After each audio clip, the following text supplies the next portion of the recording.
28일 오후 방송되는 KBS 1TV 1일 드라마 기막힌 유산 29회에는 부금강이 부친 부영감과 공계옥의 결혼에 대한 비밀을 밝히기 위해 계옥의 방에 비밀리에 녹음기를 설치하는 모습이 그려진다. 공개된 기막힌 유산 29회 예고 영상에 따르면 부설학이 부영감의 결혼 비밀을 알아내기 위해 계옥의 가족들을 찾기 시작해 긴장감을 자아낸다. 극 초반 부설학은 말도 안 되는 결혼에 대해 진실을 요구하지만 계옥은 순수한 관계라며 잡아댄다. 부영감이 사준 새 옷을 입고 머리끝부터 발끝까지 여신 미모로 환골탈태한 계옥은 부설학에게 우리 순수한 관계이유라고 주장한다. 발끈한 부설학은 근데 그게 왜 하필 당신이냐고라고 계옥에게 소리친다. 집으로 돌아온 공계옥은 내 상자 밑에 넣어둔 결혼계약서를 확인한다. 부영감 큰며느리 윤민주는 그 사람 우리 브루나에 고기 배달하던 사람이었어요 라고 가족들에게 계옥의 정체를 폭로한다. 이에 둘째 부금강은 일주일간은 녹음기예요라며 일단 달아둔다고 한 뒤 계옥의 방에 몰래 들어와 거울 뒤에 작은 녹음기 하나를 설치한다. 이후 옷장을 뒤진 부금강은 계옥과 부영감의 결혼계약서가 든 내의 상자를 열어봐 긴장감을 자아낸다. 후줄근한 내의가 든 상자를 열어본 부금강은 본색이 나오느라며 계옥을 무시한다. 한편 부설학은 마장동 축산시장으로 계옥의 친구 김수민 정형사를 찾아간다. 설학은 김수민에게 이게 대체 어떻게 된 겁니까? 라며 계옥의 결혼에 대해 확인한다. 아무것도 모르는 수민은 돈 벌러 울릉도 간 게 뭐 잘 못됐어요? 라고 말한다. 계옥이 지인들에게 울릉도에 간다고 한 뒤 사라진 것을 파악한 부설학은 울릉도? 이거 아주 완전 범죄네라며 기가 막혀한다. 부설학은 수민에게 그 사람 가족도 그렇게 알고 있어요? 라며 계옥의 가족관계를 물어본다. 이에 수민은 전화로 계옥에게 언니네 가족 찾아라며 부설학이 가족에 대해 묻고 갔다고 전한다. 한편 정미희는 계옥이 계약결혼 착수금을 받은 돈으로 손자 이장원과 함께 가게를 오픈할 준비를 한다.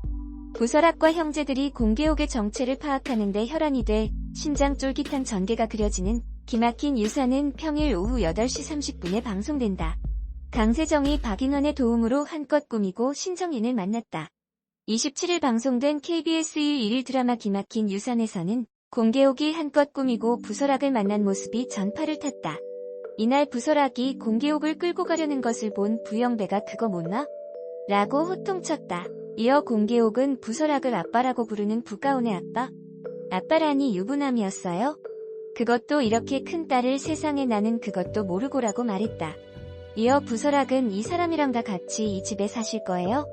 라고 물었고 공계옥은 신혼이니까 나가서 둘이 지내는 것도 라고 의견을 냈다가 눈치를 보며 다같이 지내는 것도 나쁘지는 않죠 라고 말했다. 이에 부설학은 가오나 좀 싸서 나와라며 딸 부가온에게 나오라고 했다. 이어 공계옥이 말리는 가운데 부영배는 그래 마음대로 해라. 나도 일절 신경 안 쓸 테니라고 말했다.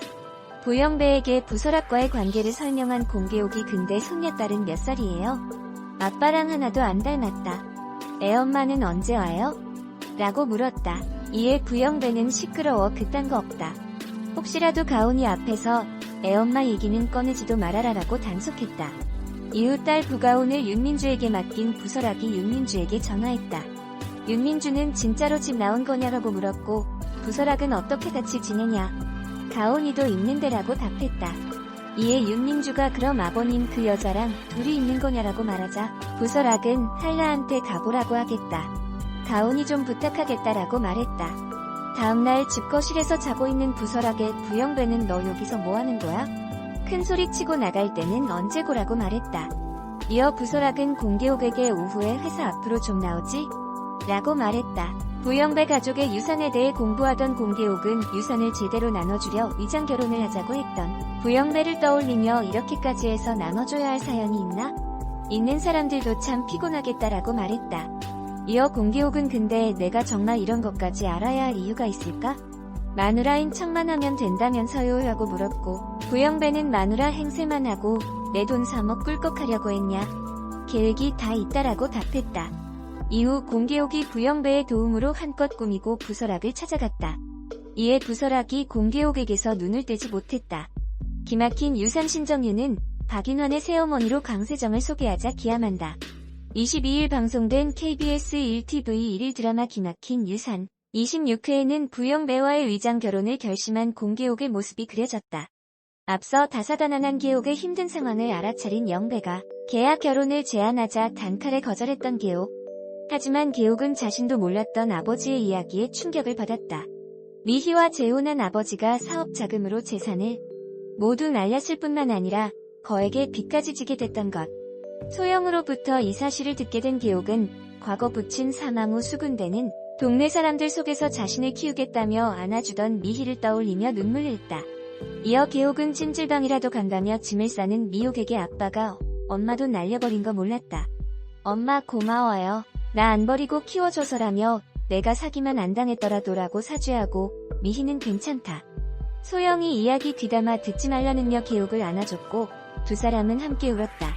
결혼 결심을 굳힌 계옥은 부르나 면옥에 배달 갔다가 설악과 마주친다. 설악은 아침부터 배달 왔어요? 라고 인사를 건네고 배달을 마친 계옥은 설악에게 잘 지내세요 라고 마지막 인사를 한다. 설악은 어디 가요? 라고 묻지만 계옥은 그냥 인사드린 거다며 서둘러 자리를 떴다. 계옥은 설악이 부르나 면옥의 아들이라는 사실을 알고 씁쓸해하고 설악은 잘 지내세요라 했던 계옥의 의미심장했던 말을 떠올리며 의아해한다. 계옥은 결국 계약 결혼을 하기로 마음먹었다. 계옥은 영배와 계약 결혼 조항을 확인하기 위해 변호사 사무실을 찾는다. 계약 조항을 살피던 계옥은 혼인신고는 하지 않는다. 법적으론 완벽한 싱글 확실하죠? 라고 다시 한번 확인한다. 계옥은 1억 5천씩 이번에 나눠달라고 하고 이에 영배는 하는 척만 하다가 튀려고? 라고 물었다. 계옥은 그 정도 신뢰 없었냐고 당당하게 말한다. 변호사는 비밀 유지 조항 유념하셔야 합니다라며 계옥에게 영배 자식들에게 계약 결혼임을 절대 비밀로 하라고 강조한다. 계옥을 통해 유산만 노리는 자식들 버릇을 고치려고 결심한 영배는 계약 결혼이 성사되자 쾌재를 부른다. 계옥은 신청인은 인당수에 빠지기도 했는데 위장 결혼쯤은 괜찮다며 자신을 위안한다. 계옥의 첫 번째 집안일 영배의 팔순잔치가 시작되고 자식들 사이에는 긴장감이 흐른다. 계옥은 할 수 있다. 공계옥나며 결연한 눈빛으로 떨리는 마음을 애써 진정시키며 등장했다. 계옥이 노래를 부르며 등장하고 영배도 함께 노래를 불렀다. 식구들은 초대 가수인가라며 수근거렸다. 계옥을 알아본 설악은 깜짝 놀랐다. 혹시 저 여자 아닌가 걱정하는 식구들에게 돈만 주면 뭐든 다 하는 여자라며 계옥을 무시했다. 드디어 영배가 계옥을 새어머니라 소개했다. 이어진 예고에서 영배가 계옥을 새어머니라고 소개하자 설악은 경악한다. 계옥이 영배 가족들 앞에서 안녕하세요. 공계옥이라고 합니다라고 고개를 숙이자 설악이 계옥의 손을 잡아 끌며 이리 와라고 호통친다. 계옥은 본부장님이라며 깜짝 놀란다. 영배는 이게 뭐하는 짓이야 라고 설악에게 소리를 지른다. 설악은 아버지라며 받아치자 계옥은 설악이 영배 아들임을 알아채고 경악한다. 영배 아내 자리를 노렸던 판금이 뒷못을 잡고 쓰러진 난리통을 튼다. 계옥은 도망친다. 그동안 자신을 도와줬던 설악이 영배 아들임을 알게 된 계옥은 망했다라며 한탄한다. 둘째 아들 금강은 부친 팔순 잔치에 다녀온 세 딸들이 할아버지랑 노래한 분은 누구예요? 라고 물어보자 대답을 못한다. 맏며느리 민주는 남편 백두에게 차라리 잘됐어. 할머니보다는 젊은 여자가 낫지라며 계옥을 만만하게 여긴다. 저녁에 귀가한 설악은 영배가 운동기구 등 자신의 물품을 마당에 내다 놓는 것을 보고 분노한다. 아버지 지금 뭐 하시는 거예요? 라고 따지는 설악. 영배는 세 사람 들어오는데 치워야지라고 받아친다.